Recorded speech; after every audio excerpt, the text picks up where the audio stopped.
Secretary of State Mike Pompeo is meeting with leaders in Paraguay and Peru today, part of a tour of 4 South American countries that will end on the Colombian border with Venezuela tomorrow.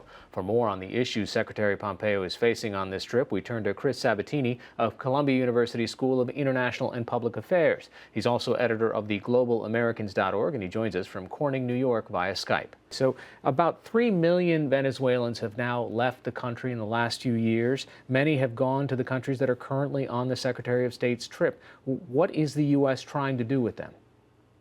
Well, what it's trying to do, first of all, with these countries is trying to rally them to support and get behind the U.S. sanctions.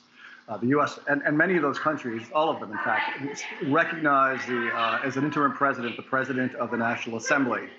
And it's been 2.5 months now since they've recognized Guaido, and the current Venezuelan government is not budging. So they need to put more pressure on this government. Now, can the leaders of these countries look like they are siding with the Trump administration, given at this point our policy on migration and toward Central American countries?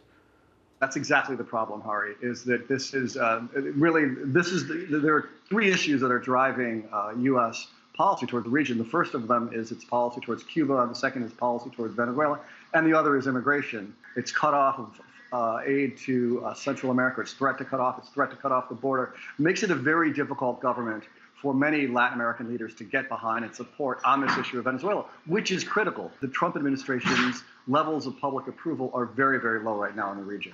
Secretary Pompeo is also placing a bit of the responsibility on China and Russia's feet. Well, what does that mean? Well, this is, part of the problem is that after refusing to recognize the Maduro government and recognizing Guaido, Russia sent 2 airplanes 3 weeks ago and unloaded military equipment and 1,000 Russian troops.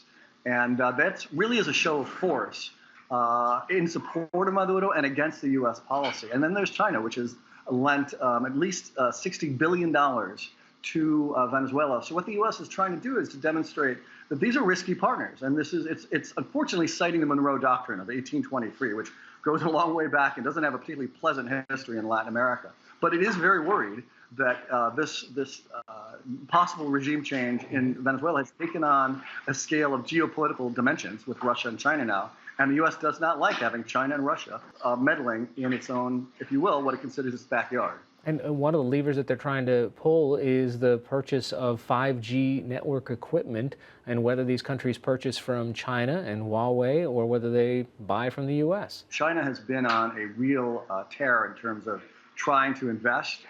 Its investment in Latin America has increased by 24% in recent years, and it's become one of the largest investors and one of the largest export markets for Latin American countries in recent years. So it's really becoming a challenge to U.S. influence, mostly soft power, but also its economic power in the hemisphere.